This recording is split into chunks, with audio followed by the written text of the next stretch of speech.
Hello, dear champions. My name is Tapesh Saxena, and I welcome all of you to this wonderful platform of Legal Edge for wonderful people like you. तो मेरा नाम है Tapesh Saxena. I have scored 100 percentile in the QA section of CAT, 99.99 percentile in the LRDI section of CAT.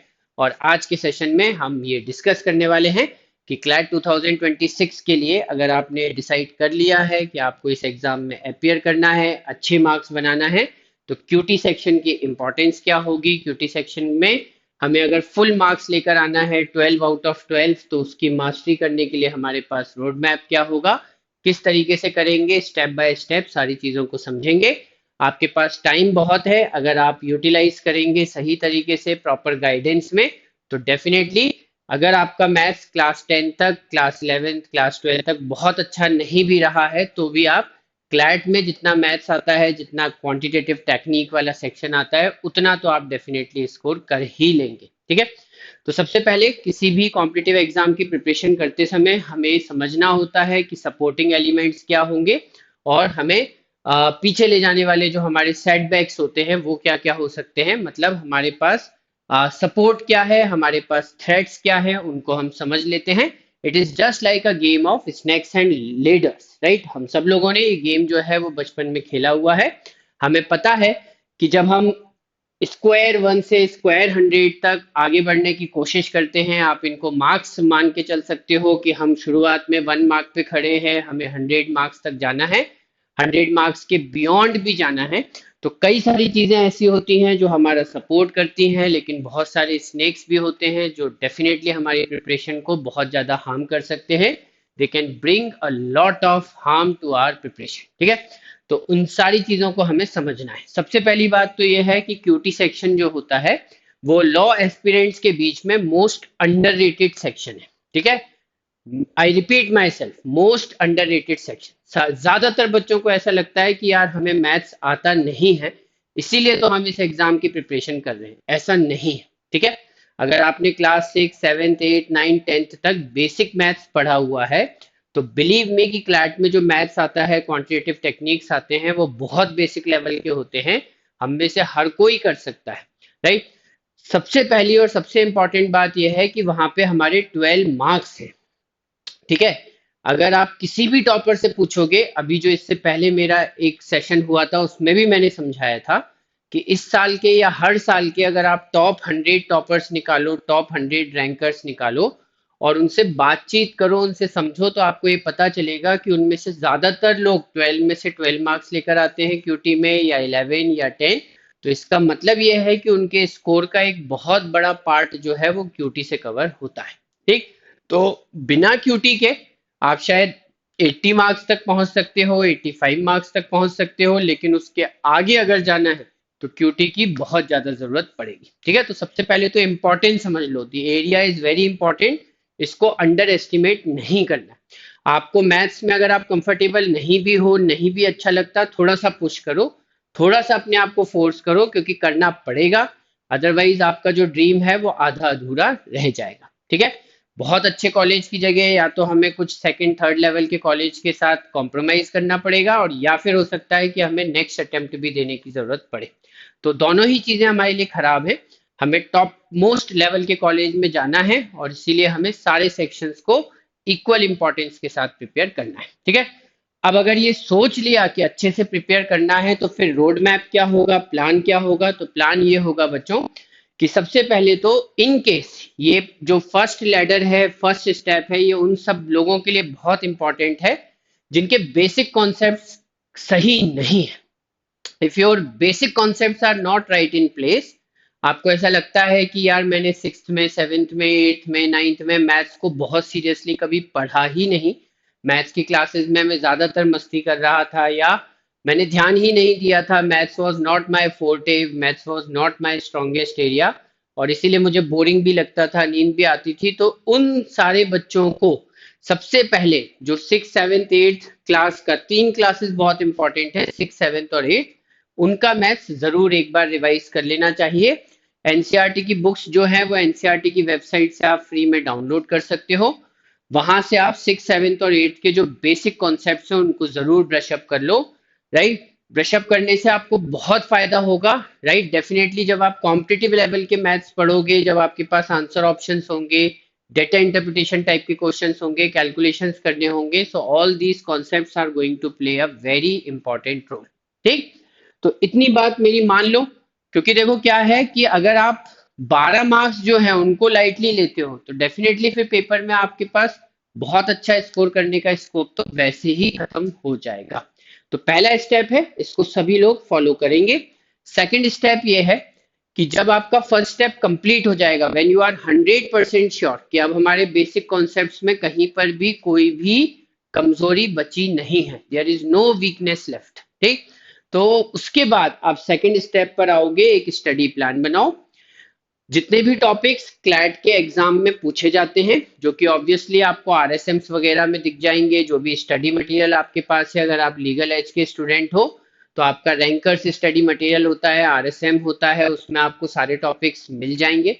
Her topic जो है उसमें आप ध्यान से देखो कि कितना कंटेंट है, कितनी पढ़ाई करना है, कितनी डेप्थ में जाना है, कितना टाइम उसमें लगेगा। अकॉर्डिंगली एक डेडलाइन बनाओ और उस डेडलाइन के अंदर अंदर उस टॉपिक को फिनिश करो। तो लेट्स से कि आपने अगर हर वीक में एक एक टॉपिक भी फिनिश किया, तो ऑल टुगेदर क्लैट के मैथ्स में ज्यादा से ज्यादा भी हम देखेंगे तो 20 टॉपिक्स हैं, ठीक है, मैक्सिमम। अगर आप टॉपिक्स को बहुत छोटे छोटे पार्ट में तोड़ के भी देखोगे तो maximum 20 topics are there. 20 weeks मतलब 4-5 महीने में आपका मैथ्स बहुत अच्छा हो जाएगा, ठीक है। और कितना टाइम देना पड़ेगा? डेली सिर्फ 1 घंटा, डेली सिर्फ 1 घंटा, right. So this is how you can like definitely make a study plan for yourself and start following it, ठीक। एंड यस, अगर आप रैंकर्स स्टडी मटेरियल फॉलो कर रहे हो तो आपको जो ऑर्डर मिलेगा टॉपिक्स का वो भी बहुत साइंटिफिकली अरेंज्ड होगा। तो आपको ऐसा कोई प्रॉब्लम भी नहीं आएगी कि यार मैं किसी चैप्टर पर हूँ और उसमें कोई ऐसे क्वेश्चंस आ रहे हैं जिनका एक्सप्लेनेशन मुझे या जिसकी थ्योरी मुझे अगले चैप्टर में मिलेगी। सब कुछ अच्छे से अरेंज किया गया है, so you will not find it very difficult, right. बहुत ज्यादा स्ट्रगल नहीं है, बस मेहनत करनी है, थोड़े से क्वेश्चन सॉल्व करके देखना है, ठीक है। उसके बाद फिर अगर हम देखते हैं अगेन द सेम थिंग कि रेलिवेंट मटेरियल को यूज करना बहुत जरूरी है। जैसे मैंने बताया, लीगल एज का जो रैंकर्स स्टडी मटेरियल है वो तो बेस्ट है। उसको सपोर्ट करने के लिए फिर आपको ग्रैंड मास्टर बॉक्स भी मिल जाता है, तो डेफिनेटली दोनों चीजें मिला के तो सुपर सुपर सुपर सफिशिएंट हो जाते हैं। उससे ज्यादा तो आपको करने की भी जरूरत नहीं पड़ती है, ठीक है। तो रेलिवेंट स्टडी मटेरियल का होना बहुत जरूरी है, ठीक है। अगर आप ऐसे किसी भी मटेरियल से पढ़ाई कर रहे हो जो कि एग्जाम के पॉइंट ऑफ व्यू से नहीं बना है, तो उसमें बहुत सारी चीजें ऐसी होंगी जो एग्जाम में आती ही नहीं, तो वो आपका जबरदस्ती टाइम वेस्ट करेगी। तो इसलिए इरेलीवेंट मटेरियल की तरफ बिल्कुल नहीं जाना है, 100% रेलिवेंट मटेरियल ही यूज करना है एग्जाम की प्रिपरेशन के लिए। तीसरा स्टेप या फोर्थ लैडर हम जिसको बोल सकते हैं, वो आपका ये रहेगा कि जब भी आप किसी भी टॉपिक को फिनिश कर लेते हो तो इमीडिएटली उसका जो टॉपिक टेस्ट है उसको अटेम्प्ट करो, ठीक है। टॉपिक टेस्ट जो है वो आपके स्टूडेंट होम पेज पर आपको मिल जाते हैं as soon as you take the admission, right. और या फिर इन केस अगर आप कोई बुक यूज कर रहे हो, कोई मटेरियल यूज कर रहे हो, तो उस टॉपिक के एंड में आपको एक टेस्ट भी मिल जाता है, ठीक। तो आप वहां पर भी जाके टॉपिक टेस्ट दे सकते हैं।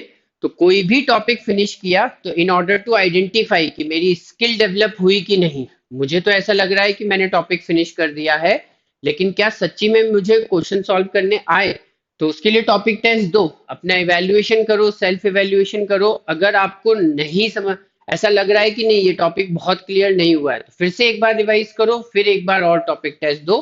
जब तक आप 100% कंफर्टेबल नहीं हो जाओ तब तक टॉपिक टेस्ट देना छोड़ना नहीं।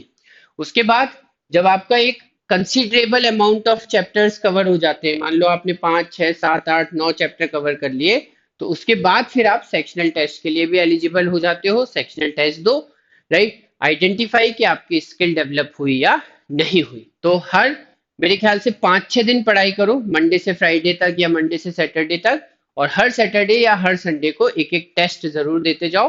टेस्टिंग इज वेरी इंपॉर्टेंट, इससे आपको ये पता चलता रहता है कि हम किस लेवल पर हैं, हमें कितनी पढ़ाई और करनी है। अपनी स्टडीज को प्लान आउट करने में आपको बहुत हेल्प मिलती है, ठीक है। विदाउट टेस्ट अगर आप आगे बढ़ते हो तो इट इज समथिंग लाइक कि आपको रनिंग कंपटीशन में पार्टिसिपेट तो करना है लेकिन आप रन नहीं कर रहे, है ना, आप सिर्फ बैठ के रनिंग की थ्योरी पढ़ रहे हो। तो रनिंग की थ्योरी पढ़ने से आप रनिंग कंपटीशन में पार्टिसिपेट करने लायक नहीं होते, आपको एक्चुअली रनिंग करनी पड़ती। So that is the same principle कि आपको एक्चुअली टेस्ट सॉल्व करके देखने पड़ते हैं, तभी फिर आप किसी टेस्ट के लिए एलिजिबल हो पाते हो, लायक हो पाते हो किसी भी टेस्ट में अच्छा स्कोर करने के लिए। ठीक है, तो इसीलिए टॉपिक टेस्ट और सेक्शनल टेस्ट हर वीक में, टॉपिक टेस्ट तो हर वीक में, सेक्शनल टेस्ट लेट से एक एक महीने के बाद हम डेफिनेटली अटेम्प्ट कर सकते हैं। ठीक, उसके बाद फिर अगर हम देखें तो एक बड़ा टेस्ट आता है जिसको हम बोलते हैं mock test, full length test. तो जब आपके क्यूटी के साथ साथ बाकी सेक्शंस भी अच्छे अमाउंट में कवर हो जाते हैं, when you are done with almost 50-60% part of each and everything, वहां से आपको मॉक टेस्ट देना शुरू कर देना चाहिए। ठीक है, सिलेबस फिनिश होने का वेट नहीं करना है, ऐसे नहीं सोचना है जब पूरा सिलेबस फिनिश हो जाएगा तब हम फुल लेंथ टेस्ट देंगे या मॉक टेस्ट देंगे। आप 40% सिलेबस खत्म करने के बाद कभी भी मॉक टेस्ट देना शुरू कर सकते हो। उससे आपको ये पता चलने लगता है कि जब इतने सारे क्वेश्चंस हमारे पास होंगे, हमें 2 घंटे बैठ के टेस्ट देना होगा, तो 2 घंटे तक हम लगातार क्वेश्चन सॉल्व कर पाएंगे कि नहीं, टायर्डनेस तो नहीं होगी। और धीरे धीरे प्रैक्टिस करते करते करते करते आपकी वो जो टायर्डनेस होती है वो खत्म हो जाती है, 2 घंटे आपको लगातार क्वेश्चन सॉल्व करने की आदत हो जाती है। तो वो हैबिट डेवलप करना बहुत जरूरी है।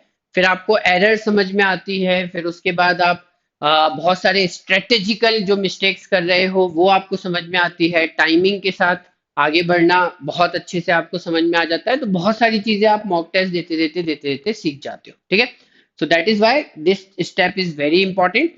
मॉक टेस्ट के अलावा जितने भी वर्कशॉप्स, बूट कैंप सेशंस होंगे वो सब भी हमें अटेंड करना है।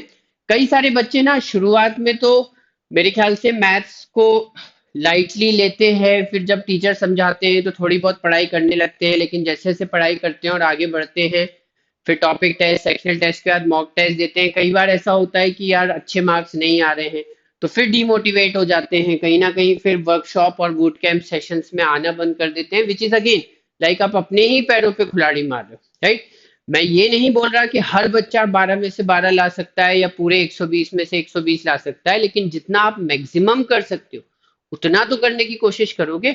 लेट से मेरी एबिलिटी है कि मैं 12 में से मैक्सिमम 7-8 मार्क्स ला सकता हूं, तो उतने तो लेकर आओ।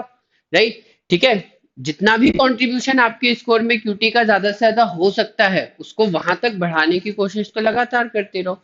0 मार्क्स से तो डेफिनेटली अच्छा ही है ना। या हम फाइनली तुक्के लगा कर आए तो उसमें तो फिर लक बेस्ड हो जाएगा, तो डेफिनेटली उससे भी बेटर अप्रोच है।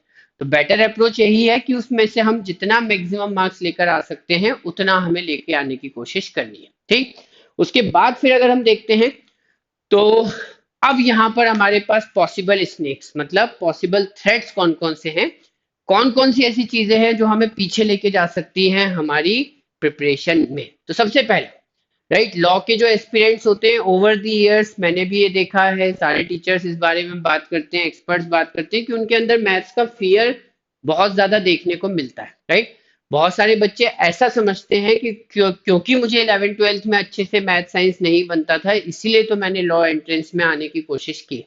तो ऐसी बात नहीं है।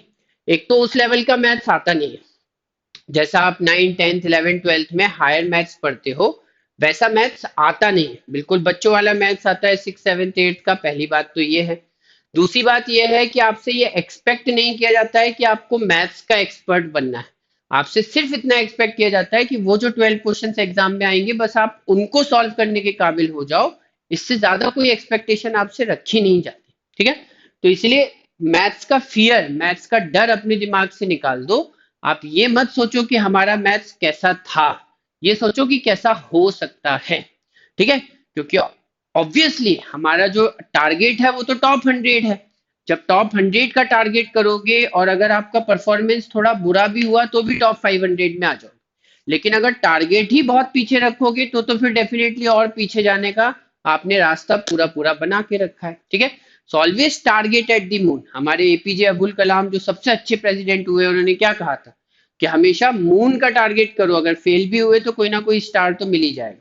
राइट, तो टारगेट हमेशा लाइफ में बड़ा होना चाहिए, that is very very very important. ठीक, उसके बाद अगर हम देखें तो मोटिवेशन जो है उसको कभी कम नहीं होने देना है, मोटिवेशन हमेशा अच्छे से बना के रखना है।